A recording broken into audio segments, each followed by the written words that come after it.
Hey folks, Brandon here. Taking the Tesla out finally in the daytime when it's not dark and the screen's not so flickery now, so better optical quality here. So I'm gonna take it out, and on this run I want to try some Autopilot stuff. So most of the changes are either going to be in driving or in the dash display here. Not so much over here, there's not a whole lot. Actually, I don't think there's anything different there in terms of Autopilot. So, yeah, I'm just gonna take it out and sort of explain as I go what's going. The biggest overall update with this version, which is 8.0, is the addition of, well, the predominance, I guess, of radar and the processing of radar data to image the surroundings for the car. So one of the biggest things is that now the car will detect radar signals that it's sending under the car in front of me, and then when those signals bounce back, it can detect a car in front of that car, which right now I can't even see the car in front of me except for the brake lights, which just turned off on that car. But if you look right here, it can see it. In fact, it can see that car as well.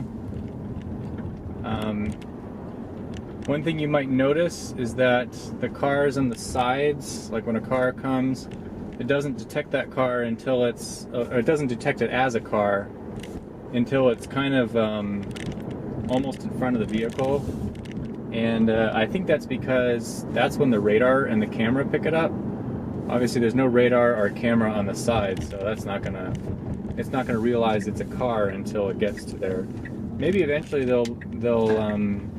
maybe they can improve the processing of the ultrasonic information as well, and be able to like actually image stuff with ultrasonic information. Who knows? That might be cool.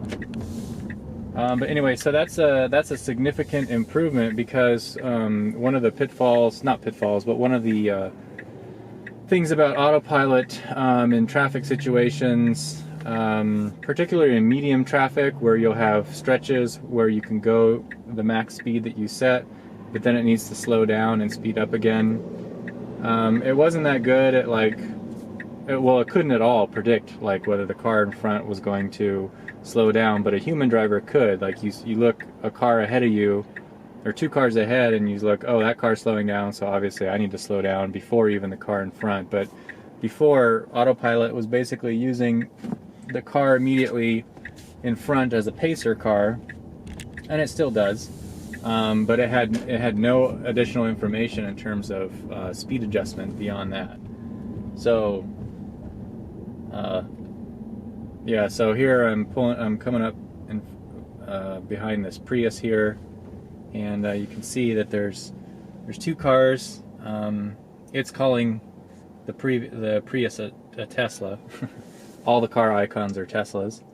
But yeah, so it can see that. Alright, so I'm going to put the brake hold on, and then when I let go of the brake, you can see the icons for availability. The Autopilot availability icon is the same. It's a gray steering wheel. The cruise control is now different. It's a circle with a number of whatever I had previously set it to, or what it suggests. I have my vehicle to, when I hit the cruise control, it sets it to the speed limit plus 4, so 45 plus 4 is 49, so that's why it's on there.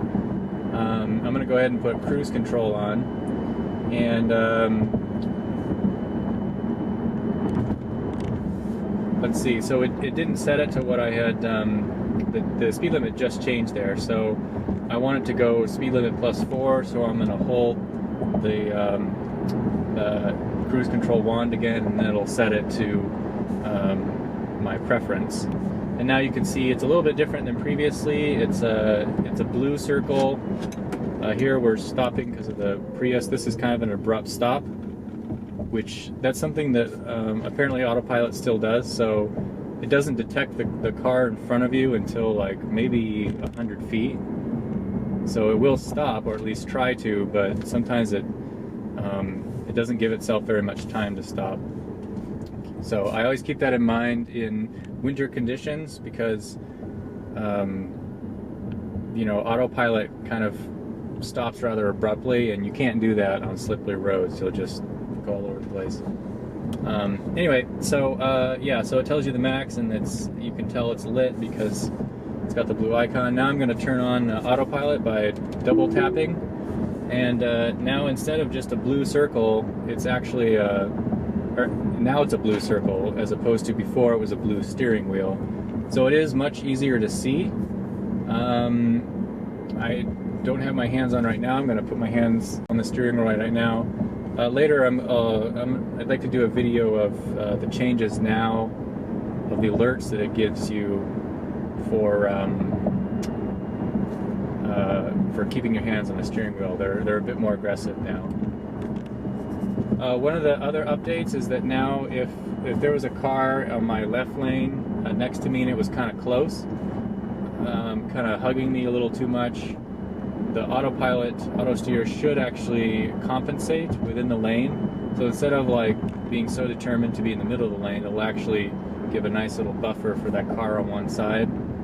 I just went through an area of traffic cones, and we were pretty close to some of those traffic cones, so it still doesn't compensate for small items like that.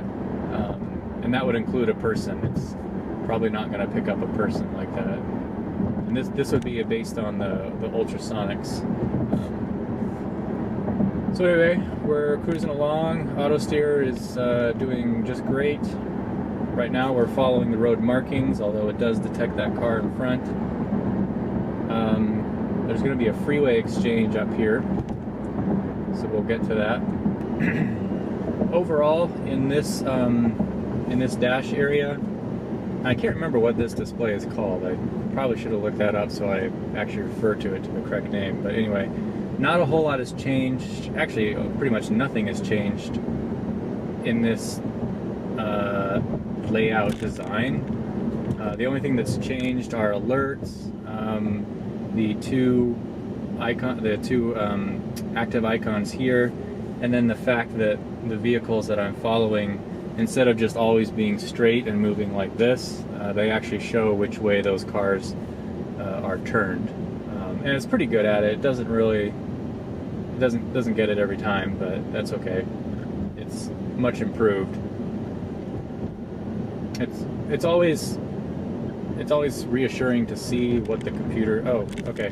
So I just got a hold steering wheel sign, and if you'll notice, the whole dash display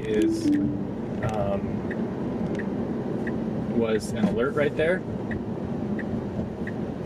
And you'll also notice that I took my exit rather abruptly. I got distracted by talking, I forgot.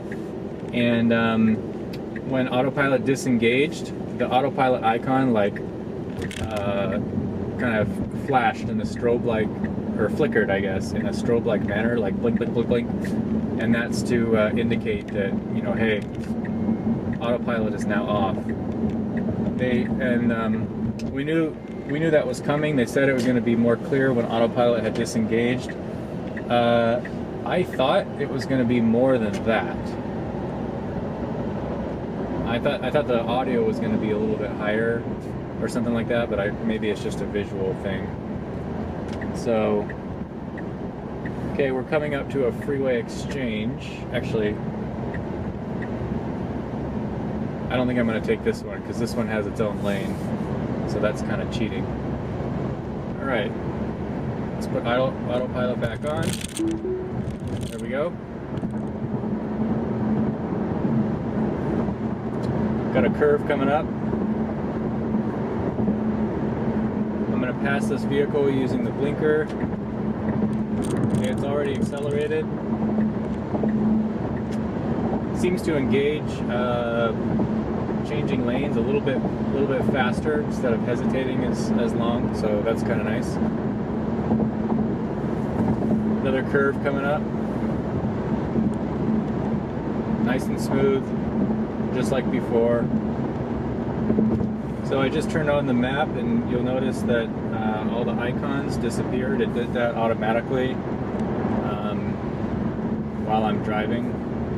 And if if I need to switch or go to a different one, I just hit the screen somewhere and they come back, and then if I'm done, I can get it like that. So it's very similar to a lot of apps on your phone where you tap to have menu bars come in and tap to have it expand, at least with picture viewing applications. Okay, here's another warning. The bright white outline flashes on the whole dash display. That's that warning is much easier to see. I've missed a couple of the first warnings before because all it used to do is like pop up with this kind of subtle beeping noise, and on the second alert it gets louder. So I always heard it eventually, but let's see. Okay, I'm gonna try to take this exit, but this exit is pretty crazy. It's really aggressive, so I'm not sure what it's gonna do. Oh, it's not even taking it. Okay, it just steered, it just did that. I'm still not, whoop, I had to take over there.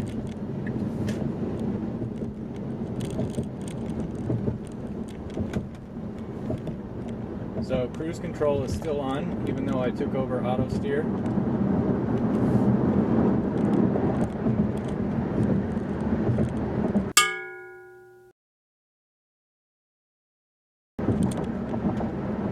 I'm going to turn Autosteer back on. And that actually brings up another issue. Occasionally, sometimes you'll try to put Autosteer on, but you didn't notice that it's not available. And before, if you tried that, you would still turn on cruise control. And so sometimes you would think Autosteer is activated, but it's actually not. And so now, if Autosteer is not available, and you try to put Autosteer on, boy, this is really hugging that other car. See that? I'm actually pulling on the steering wheel to keep it in its line. It's starting to slow down now because quite jerky here.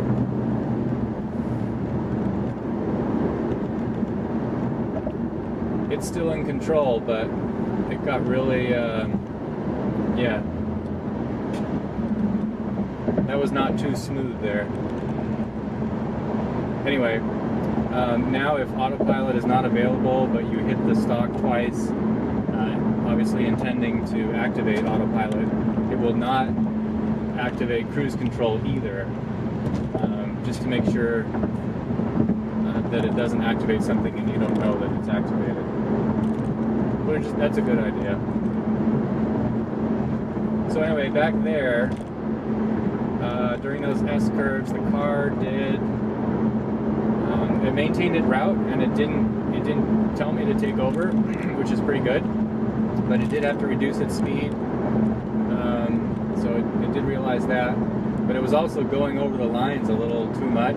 It was very close to a truck on my right side, pickup truck, so I think those are the kind of things that the fleet learning will improve that. Probably a little bit slower here than other places because there's not as many Teslas here to improve the fleet learning. Okay, just put my blinker on and it's right away starting to go into the other lane, which is pretty cool. I'm going to go down a little bit in speed. Alright, so it's detecting that as a truck. It said it can see, well, it was seeing 4 cars, now it's seeing 2. I'm not going as fast as some of the other cars, so they're going out of view. Now it'll see 2 here. There's no car very close in front of the truck in front of me, so it's not showing anything about that. Basically, the car will display up to 6 cars now. One on the left lane, one in the middle lane, one on that lane, and then the cars in front of those. So I don't think it will show more than that, but I'll have to double check now during traffic. I'm not in traffic that much, at least not traffic that has 3 lanes of cars. now here's something interesting. So there's no zoom in and zoom out. There's no plus minus buttons here when this is half screen. Oh, interesting. I don't see it. I don't see it in the full screen either. Maybe that's a setting that I turned off. I'm not sure. Anyway, but you can zoom in and zoom out like that, just like the standard pinching technique. So anyway, I'm going to catch this freeway interchange down here. It seems like Tesla's goal with the current set of hardware is to be able to do ramp-to-ramp freeway driving almost completely by itself. I don't think it will be able to do that, because when it's actually harder getting onto a freeway. Merging onto freeway traffic is very difficult. You have to be looking long distance in both directions, and the car can't do that. It doesn't have the hardware to merge into traffic that's going a lot faster than it. So I don't really see how it's going to be able to do that with the current set of hardware. I think it probably will be able to take off ramps successfully. I mean, they've already said it will, but so in version 8.1, it's going to integrate with navigation, which I think is so awesome. That's the one feature that I'm really looking forward to in this whole upgrade business. Because if I have the nav set to take this freeway, it will already know what lane I need to be in. It will know, it'll be able to change lanes itself, and it will be able to take the interchange. So, you won't even have to. Let me get past this truck.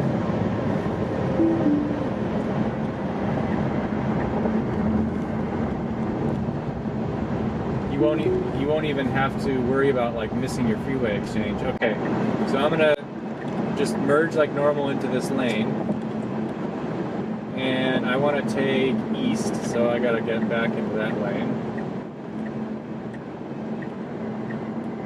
There we go. All right. Now this is the freeway interchange. So if I go straight, actually I don't know where it goes if I go straight. But what I want to do is I want to take, okay, it's slowing down already. I put my blinker on. It hasn't even seen those cars. Okay, now it sees the car. So now let's see, is it going to get into there? Is it going to do it? Yep, I didn't do that. I didn't do that. Okay. Now it probably actually, okay, so there was a car behind me merging opposite of me. Okay, it just turned the blinker off. Oh, because it turned the steering wheel so much. I think it helped to have vehicles in front of me, because that sort of forced it to slow down. But that was pretty good. My hands were here during that whole exchange, but it did it. Since I put my blinker on, it's taken this whole exchange. Okay, now if I stay in this lane, I'm going to end up going south, and I don't want to do that. So again, there goes the car. It's doing it. There's a car behind me. It managed to pull in front of that car. Wow. I would definitely not do that without my hands here, but it's pretty cool that it did. So that was a very, okay, so that interchange, that was one where, I was turning right onto it, and behind me were people coming off the freeway and merging that way. So it was one of those X interchanges. So that's a confounding factor. That makes it more difficult, because there's merging traffic. And then, but otherwise, it was a very gentle approach. The one that I had tried before, which was up here, that was almost a right angle, and it did not do that one successfully. All right, time to get around the truck.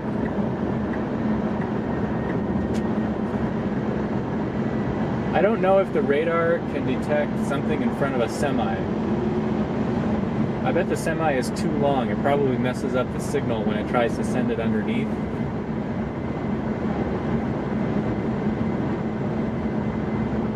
pretty smooth sailing here on this stretch. Okay, so what else about Autopilot? That's actually the big stuff. It's supposed to be a little bit smoother in stop and go traffic, so that's good. I mean, I could test out the increased regen. Oh, by the way, the increased regen, that only applies to the all-wheel drive vehicles, at least according to the Tesla's website. To me, subjectively, it does feel like there's a difference. It feels a little bit stronger, but it's actually kind of hard to tell if that's just because I think it is. So I haven't used Autopilot a whole lot since the upgrade, so having the icon, the blue and white icon is new. I can say it's definitely more noticeable. I can see it out of the corner of my eye quite a bit better. So that's really good.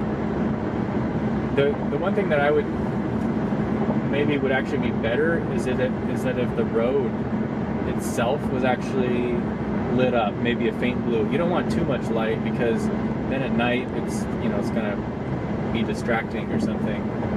But if the pathway was lit that I was on when it's on Autopilot, indicating that it's reading that, out of my corner of my eye, that would be even more obvious than just having the bright circle.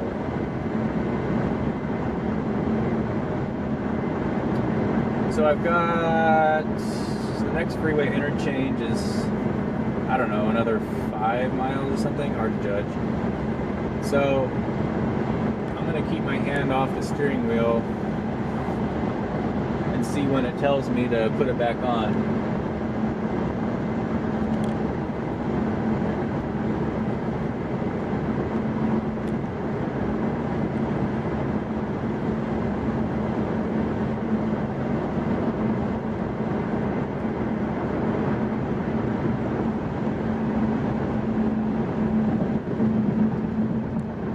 While I'm doing that, let's test out some navigation. So here's the local supercharger. Hey, I was right. Well, okay, no, it's 5 miles to there. All right.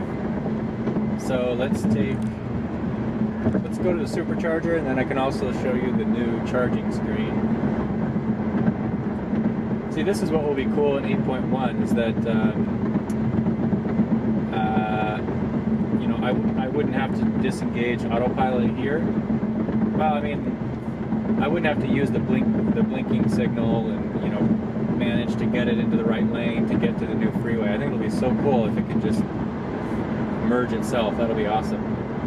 Another thing to notice here, there's the round trip estimate underneath getting there, which is useless right now, and that's a setting. Oh, okay, there's the hold steering wheel right there. So let's see so I've got my hands on it. It's not detecting me. I usually have to give it a little wiggle because it detects the torque. So very, very obvious alerts now, which is nice. Especially since now, if you ignore the alerts, even by accident, it disengages Autopilot and you can't turn it back on if you miss 3 warnings. You have to like pull over and put it in park in order to re-engage Autopilot.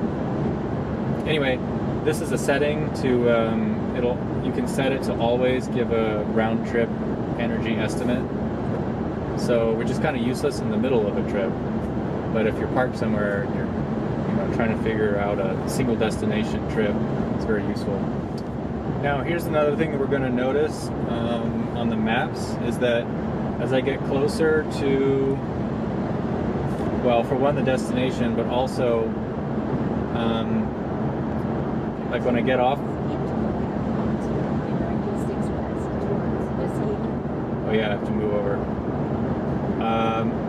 If I get off the freeway, the maps will automatically zoom in so that I can see what I need to see in the appropriate amount of detail.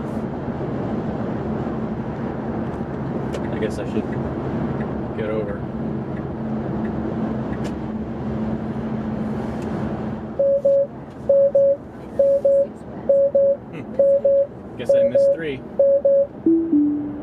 That's pretty crazy. So yeah, it's pretty hard to miss that notice. Now, even though Autopilot is... I've been banned from Autopilot until I put the car in park, I can still use cruise control. I just can't use Autosteer. So I guess technically you can still use Autopilot, you just can't use Autosteer.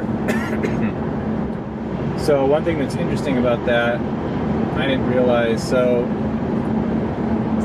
you get you get 2 warnings actually, and then on the 3rd warning, I guess it takes it away or something like that, unless I missed a warning, I don't know, because I thought there were only 2, but I thought it was only taken away if you go through 3 warnings and you never took control. But this is like 3 total. So, you know, even though I took control back after the warning, it still didn't count. I mean, it still counted. It's counted as number 1. So, I guess that means that, like, they're actually forcing you to have your steering wheel, have your hands on the steering wheel almost the entire time. Because before, you know, it would warn you, and then as long as you took control and told it you were still there, you were fine. But now, if it catches you 3 times, then you're in trouble. So that's a little different. So see here, the map has zoomed in quite a bit, which I guess is helpful. I guess I've always thought that, like, you know, the map, the driving directions in the dash here is what you're supposed to look for like turn by turn, because otherwise you're turning your head this way. Okay, so my battery died, so I got cut off there. Anyway, I was saying that the map zooms in as you get closer to your destination or as you go onto smaller streets so that you can see the appropriate level of detail. You can see here I'm zoomed in now to the supercharger where I am, and I haven't touched the zoom panels at all. Also, something interesting is the magnify or the zoom in and zoom out buttons are back here, so maybe they're just there when you're in park. That could be. Also, there's this tab down here which tells you what street you're on and what town you're in and what state you're in all the time. That's like always there. That maybe there's a setting to take that off, I don't know, but it's fairly convenient in case you're driving through like somewhere and you don't really know what town you're in. So anyway, okay, so I'm gonna get it set up for the charging screen and we'll see how that goes. All right, I think you can see that fine. All right, let's go plug in.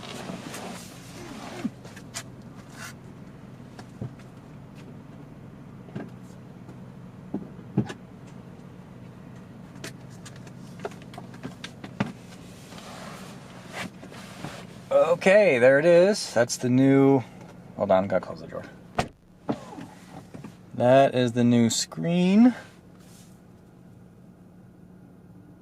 Let's see what we have. So obviously there's the new indicator, which this is interesting. I don't remember the plug being color coded. So there's usually 3 colors.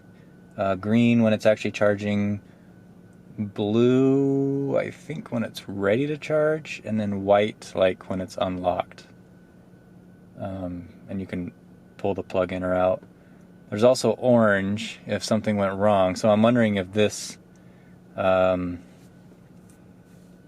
changes dynamically. We'll see when I unplug it, I guess. Let's see. So okay, so it's telling me how many miles, how much range I'm getting per hour. And it's also, okay, so I have it set to say how much power I've got. So I've already gotten 1 kilowatt hour, and I'm charging at 90 kilowatts of power at 36%. That's not bad. It's not the greatest either. Okay, so let's see in settings. I always forget where that... Oh, it's in units. Okay, so I had it on energy. And if I switch it to that, okay, now it's going to tell me miles. How many miles I've gotten. So I guess you still can't have that at the same time. Which is kind of odd, but oh well. I usually like it on energy. So yeah, that's it. Like I said before, I actually think this is a little bit cluttery, having the, I mean, it's interesting and all that kind of stuff, but, you know, the big thick battery bar was really easy to see. I mean, this is still easy to see, so it's not a big deal. I do kind of wonder what that is. Is that like an extra pack up in the front, or a module? Not a pack. Not like the, I don't know. Let's see, can you drive? No, you have to set charge limit. Oh, and now you got multiple areas of daily. I'll probably keep mine somewhere around here. I try to stay actually within, you know, probably 40 to 60%. Well, no, it's probably more like 30 to 80% is what I try to stay in. Oh. Actually, what is this? Oh, okay, so you can notch it like that. Interesting. Alright, well, I'm gonna go unplug. Let's see if that icon changes.